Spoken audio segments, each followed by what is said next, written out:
Hello friends, welcome to smile talk paramedical channel.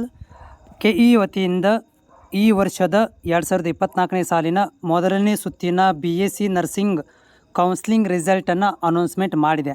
Final result announcement ಆಗಿದೆ. ಅದಕ್ಕೆ ಸಂಬಂಧಪಟ್ಟಂಥ cut off ರ್ಯಾಂಕ್ಗಳನ್ನು ಕೂಡ ಕೊಡಲಾಗಿದೆ. ಅದಕ್ಕೆ ಸಂಬಂಧಪಟ್ಟಂಥ ಲಿಂಕನ್ನು ಕೂಡ ಕೊಡಲಾಗಿದೆ. ಅದಕ್ಕೆ ಸಂಬಂಧಪಟ್ಟಂಥ ಅಧಿಸೂಚನೆಯನ್ನು ಕೊಡಲಾಗಿದೆ. ಅದಕ್ಕೆ ಸಂಬಂಧಪಟ್ಟಂಥ ವೇಳಾಪಟ್ಟಿಯನ್ನು ಕೂಡ ಬಿಡುಗಡೆ ಮಾಡಿದೆ. ಸೊ ಈ ವಿಡಿಯೋದಲ್ಲಿ ನಾನು ಏನು ಮಾಡ್ತೀನಿ ಅಂತಂದರೆ, ಇವತ್ತು ಒಂದು ಕನ್ಫ್ಯೂಷನ್ ಆಗಿರುವಂಥದ್ದು ಚಾಯ್ಸ್ ಬಗ್ಗೆ. ಸೊ ಚಾಯ್ಸ್ 2 ಬಗ್ಗೆ ನಾನು ಇಲ್ಲಿ ವಿಡಿಯೋ ಬಗ್ಗೆ ಮಾಹಿತಿಯನ್ನು ಅಷ್ಟೇ ಕೊಡ್ತೇನೆ. ರಿಮೈನಿಂಗ್ ಸ್ಟೆಪ್ ಬೈ ಸ್ಟೆಪ್ ವಿಡಿಯೋಗಳನ್ನು ಮುಖಾಂತರ ನಾನು ಮಾಹಿತಿಯನ್ನು ಕೊಡ್ತೇನೆ. ಆದರೆ ಈ ವಿಡಿಯೋದಲ್ಲಿ ನಾನು ಚಾಯ್ಸ್ 2 ಮತ್ತು ಅದಕ್ಕೆ ಸಂಬಂಧಿಸಿದಂಥ ಒಂದು ಫೀಸ್ ಇದೆ, ಅದರ ಬಗ್ಗೆ ಮಾಹಿತಿ ಕೊಡ್ತೀನಿ. ವಿಡಿಯೋ ಪೂರ್ತಿಯಾಗಿ ನೋಡಿ. ಜೊತೆಗೆ ನಮ್ಮ ಚಾನಲ್ ಹೊಸಬರಾಗಿದ್ದರೆ ಸಪೋರ್ಟ್ ಮಾಡೋದನ್ನು ಕೂಡ ಮರಿಬೇಡಿ. ಸೊ ನಾನಿವಾಗ ಇಲ್ಲಿ ಸ್ಕೆಡ್ಯೂಲ್ ಏನು ಒಂದು ಇದನ್ನು ಕೊಟ್ಟಿದ್ದರು, ಆದೇಶವನ್ನು ಕೊಟ್ಟಿದ್ದಾರೆ ಕೆಇ ವತಿಯಿಂದ ಇವತ್ತು ಬಂದಿರುವಂಥದ್ದು. ಸೊ ಇಲ್ಲಿ ನೋಡ್ಬೋದು, ಇಂಜಿನಿಯರಿಂಗ್, ಆರ್ಕಿಟೆಕ್ಚರ್, ಯೋಗ, ನ್ಯಾಚುರೋಪತಿ, ಕೃಷಿ ವಿಜ್ಞಾನ, ವಿವಿಧ BS ನರ್ಸಿಂಗ್ ಕೂಡ ಇದೆ. ಇದರಲ್ಲಿ ನೈಜ ಸೀಟು ಹಂಚಿಕೆ ಅಂತಿಮ ಫಲಿತಾಂಶನ ಪ್ರಕಟಣೆ ಮಾಡಿದ್ದೇವೆ. ಅದಕ್ಕೆ ಸಂಬಂಧಪಟ್ಟಂಥ ಒಂದು ಏನಪ್ಪ ಅಂದರೆ, ಮೊದಲನೇ ಸೀಟು ಹಂಚಿಕೆ ನಂತರ ಸೂಚನೆಗಳು ಇದಾವೆ. ಸೂಚನೆ ಏನಿದಾವೆ ಅಂತಂದರೆ, ಇಲ್ಲಿ ಚಾಯ್ಸ್ 1, ಚಾಯ್ಸ್ 2, ಚಾಯ್ಸ್ 3, ಚಾಯ್ಸ್ 4 ಹೇಗೆ ಮಾಡ್ಕೋಬೇಕು ಅನ್ನೋದ್ರ ಬಗ್ಗೆ ಇಲ್ಲಿ ಮಾಹಿತಿ ಇದೆ. ಇಲ್ಲಿ ಒಂದು ಕನ್ಫ್ಯೂಷನ್ ಆಗಿರುವಂಥದ್ದು ಯಾವುದಂತಂದರೆ ಚಾಯ್ಸ್ 2 ಬಗ್ಗೆ. ಇದ್ರ ಬಗ್ಗೆ ಮಾತ್ರ ನಾನು ಈ ವಿಡಿಯೋದಲ್ಲಿ ಮಾಹಿತಿನ ಕೊಡ್ತೀನಿ. ವಿಡಿಯೋ ಪೂರ್ತಿಯಾಗಿ ನೋಡಿ. ಮತ್ತೇನೋ ಡೌಟ್ ಇದ್ದರೆ ನನಗೆ ನೀವು ತಿಳಿಸ್ಬೋದು. ಒಂದೇದು ಚಾಯ್ಸ್ 2 ಯಾರು ಸೆಲೆಕ್ಟ್ ಮಾಡ್ಕೋಬೇಕಂತಂದರೆ, ನನಗೆ ಮೊದಲನೇ ಸುತ್ತಿನಲ್ಲಿ ಸೀಟು ಹಂಚಿಕೆಯಾಗಿ ಸೀಟು ಇಷ್ಟವಾಗಿರುತ್ತದೆ. ಹೌದಾ, ನನಗೆ ಸೀಟು ಹಂಚಿಕೆಯಾಗಿದೆ, ಆದರೆ ನನಗೆ ತುಂಬ ಇಷ್ಟ ಆಗಿದೆ. ಆದರೆ ಅದನ್ನು ಇನ್ನೂ ಉತ್ತಮ ಸೀಟನ್ನು ಪಡೆಯಲು ಮುಂದಿನ ಸೆಕೆಂಡ್ ರೌಂಡ್ಗೆ ಭಾಗವಹಿಸುತ್ತೇನೆ. ಅಂದರೆ ಈಗ ಸೀಟ್ ಸಿಕ್ಕಿದೆ ನನಗೆ, ಆದರೆ ಇದಕ್ಕಿಂತ ಇನ್ನೂ ಒಳ್ಳೆ ಕಾಲೇಜ್ ಸಿಗ್ಬೋದಲ್ಲ ಅಂತ ಆಸೆ ಇದೆ. ಅದ್ರ ಸಲುವಾಗಿ ನಾನು 2ನೇ ಸುತ್ತಿಗೆ ಹೋಗ್ತೇನೆ ಅಂತಂದರೆ ಚಾಯ್ಸ್ 2 ಸೆಲೆಕ್ಟ್ ಮಾಡ್ಕೋಬೇಕು. ಸೊ ಚಾಯ್ಸ್ 2 ಸೆಲೆಕ್ಟ್ ಮಾಡ್ಕೋಬೇಕಾದ್ರೆ ಇಲ್ಲಿ ಒಂದಷ್ಟು ಸಣ್ಣ ಕಂಡೀಷನ್ಸ್ ಇದ್ದಾವೆ. ಒಂದನೇದು, ಅಭ್ಯರ್ಥಿಗೆ UGCET ಕೋರ್ಸ್ಗಳಾದ ವೈದ್ಯಕೀಯ, ದಂತವೈದ್ಯಕೀಯ, ಆಯುಷ್ ಸೀಟುಗಳಲ್ಲಿ ಮೊದಲನೇ ಸುತ್ತಿನಲ್ಲಿ ಯಾವುದೇ ಡಿಸಿಪ್ಲಿನ್ನಲ್ಲಿ ಅಥವಾ ಯಾವುದೇ ವರ್ಗದಲ್ಲಿ ಸೀಟು ಹಂಚಿಕೆಯಾಗಿದ್ದರೂ 2ನೇ ಸುತ್ತಿನಲ್ಲಿ ಭಾಗವಹಿಸಲು ಅರ್ಹತೆ ಪಡೆಯಲು ನಿಗದಿತ ಶುಲ್ಕ ಪಾವತಿಸಬೇಕು. Very important. ಯಾರು ಪಾವತಿಸಬೇಕು ಇದನ್ನು?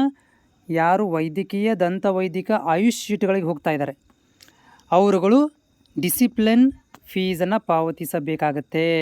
2ನೇ ಪಾಯಿಂಟ್ ವೆರಿ ಇಂಪಾರ್ಟೆಂಟ್ ಇದೆ, ಅದನ್ನು ಕೂಡ ನೋಡ್ಕೊಂಬಂದುಬಿಡೋಣ. ಇಲ್ಲಿ ಏನಂತಂದರೆ, ಅಭ್ಯರ್ಥಿಗೆ UGCET ಕೋರ್ಸ್ಗಳಾದ engineering, architecture, pharmacy, veterinary, BSc nursing, okay, ಮೊದಲನೇ ಸೀಟು ಮತ್ತು ಯೋಗ ಮೊದಲನೇ ಸುತ್ತಿನಲ್ಲಿ ಯಾವುದೇ ಸೀಟು, ಓಕೆ. ಸೊ ಇಲ್ಲೇನೆಂದರೆ, ಮೊದಲನೇ ಸುತ್ತಿನಲ್ಲಿ ಯಾವುದೇ ಸೀಟು ಡಿಸಿಪ್ಲಿನಲ್ಲಿ ಅಂದರೆ ಯಾವುದೇ ವರ್ಗದಲ್ಲಿ ಹಂಚಿಕೆಯಾದಲ್ಲಿ ಶುಲ್ಕ ಪಾವತಿಸುವ ಅವಶ್ಯಕತೆ ಇರುವುದಿಲ್ಲ. ವೆರಿ ಇಂಪಾರ್ಟೆಂಟ್ ಇದೆ ನೋಡಿರಿ. ಯಾರು BS ನರ್ಸಿಂಗ್ ವಿದ್ಯಾರ್ಥಿಗಳಿದ್ದೀರಿ, ಅವರು 2ನೇ ಸುತ್ತಿಗೆ ಹೋಗಬೇಕಂತ ಬಯಸಿದಿರಿ, ಅವರು ಶುಲ್ಕ ಪಾವತಿಸುವ ಅವಶ್ಯಕತೆ ಇರುವುದಿಲ್ಲ. ಕ್ಲಿಯರ್ ಆಗಿದೆಯಾ? BS ನರ್ಸಿಂಗ್ ವಿದ್ಯಾರ್ಥಿಗಳು ಶುಲ್ಕ ಅಂದರೆ ನೀವು ಸೆಕೆಂಡ್ ರೌಂಡಿಗೆ ಸೀಟ್ ಸಿಕ್ಕಿದೆ, ನಿಮಗೆ ಸೀಟ್ ಸಿಕ್ಕಿದೆ, ಆದರೆ ನೀವು ಸೆಕೆಂಡ್ ರೌಂಡಿಗೆ ಹೋಗ್ತೀನಿ ಅಂತಂದರೆ ಶುಲ್ಕ ಪಾವತಿಸುವ ಅವಶ್ಯಕತೆ ಇರುವುದಿಲ್ಲ. ಓಕೆನಾ? ನೆಕ್ಸ್ಟ್ 3ನೇ ಪಾಯಿಂಟ್ ವೆರಿ ಇಂಪಾರ್ಟೆಂಟ್ ನೋಡಿ. 3ನೇ ಪಾಯಿಂಟ್ ಏನು ಹೇಳ್ತಂದರೆ, ಅಭ್ಯರ್ಥಿಯು ಮೊದಲನೇ ಸುತ್ತಿನಲ್ಲಿ engineering, architecture, veterinary, pharma, BSc nursing, yoga, naturopathy ಹಂಚಿಕೆ ಮಾಡಿಕೊಂಡು ಒಂದು ವೇಳೆ ನೋಡಿರಿ, ವೆರಿ ಇಂಪಾರ್ಟೆಂಟ್, ಒಂದು ವೇಳೆ ವೈದ್ಯಕೀಯ ಕೋರ್ಸ್ಗಳಿಗೆ ಇದರ ಜೊತೆಗೆ ಏನಾದರೂ ಅವನು ವೈದ್ಯಕೀಯ ಕೋರ್ಸ್ಗಳಿಗೆ ಆಪ್ಷನ್ ಎಂಟ್ರಿ ಮಾಡಿದರೆ, ವೈದ್ಯಕೀಯ ಕೋರ್ಸ್ಗಳಿಗೆ ಆಪ್ಷನ್ ದಾಖಲಿಸಿದರೆ ಮತ್ತು ಅದರ ಜೊತೆಗೆ 2ನೇ ಸುತ್ತಿನಲ್ಲಿ ಭಾಗವಹಿಸಲು ಇಚ್ಛಿಸಿದಲ್ಲಿ, ಓಕೆ, ಕಾಷನ್ ಡಿಪಾಸಿಟ್ ಪಾವತಿಸಬೇಕು. ವೆರಿ ಇಂಪಾರ್ಟೆಂಟ್ ಇದು. ನೀವು BSc ನರ್ಸಿಂಗ್ ಜೊತೆಗೆ ಮೆಡಿಕಲ್ ಆಪ್ಷನ್ ಎಂಟ್ರಿ ಮಾಡಿದರೆ, ಓಕೆ, ಮೆಡಿಕಲ್ ಆಪ್ಷನ್ ಎಂಟ್ರಿ ಮಾಡಿದರೆ ನೀವು ಮೆಡಿಕಲ್ ಸೀಟುಗಳನ್ನು ತಗೊಳ್ಳಿಕ್ಕೆ ಬಯಸಿದರೆ ನೀವು ಕಾಷನ್ ಡಿಪಾಸಿಟನ್ನು ಪಾವತಿಸಬೇಕಾಗುತ್ತದೆ. ಓಕೆ, ಸೊ ಅದನ್ನು ಪಾವತಿಸಲು ವೇಳಾಪಟ್ಟಿಯನ್ನು ನೀಡಲಾಗುವುದು ಅಂತ ಹೇಳಿದ್ದಾರೆ. ಅದರ ಜೊತೆಗೆ ದಂತವೈದ್ಯಕೀಯ ಮತ್ತು ಆಯುಷ್ ಸೀಟುಗಳಿಗೆ 2ನೇ ಸುತ್ತಿನಲ್ಲಿ ಭಾಗವಹಿಸುವುದಕ್ಕೆ ಕ್ಯಾಶುವಲ್ ಡಿಪಾಸಿಟನ್ನು ಪಾವತಿಸುವ ಅವಶ್ಯಕತೆ ಇರುವುದಿಲ್ಲ. ಓನ್ಲಿ ಮೆಡಿಕಲ್ಗೆ ಏನಾದರೂ ಹೋಗ್ತೀನಿ ಅಂದರೆ ನೀವೇನು ಮಾಡಬೇಕಿಲ್ಲಿ, ಕ್ಯಾಶುವಲ್ ಡಿಪಾಸಿಟನ್ನು ಅಂದರೆ ಡಿಸಿಪ್ಲಿನ್ ಡಿಪಾಸಿಟನ್ನು ಅಥವಾ ಕ್ಯಾಶುವಲ್ ಡಿಪಾಸಿಟನ್ನು ಪೇ ಮಾಡಬೇಕು. ಓಕೆ. ಸೊ ಹೋಪ್ ಇದು ಇನ್ನೊಂದು ಸಲ ರಿಪೀಟ್ ಮಾಡ್ತೀನಿ. ಈ ಪಾಯಿಂಟ್ ವೆರಿ ಇಂಪಾರ್ಟೆಂಟ್ ಇದೆ ನಮಗೆ.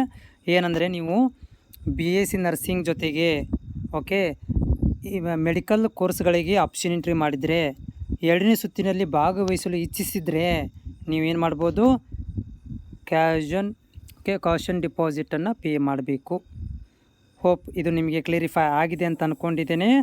ಸೊ ಮತ್ತೇನೋ ಡೌಟ್ ಇದ್ದರೆ ಮತ್ತೆ ನೀವು ನನಗೆ ಕಾಮೆಂಟ್ಸ್ ಮುಖಾಂತರ ತಿಳಿಸಬಹುದು. ಓಕೆ.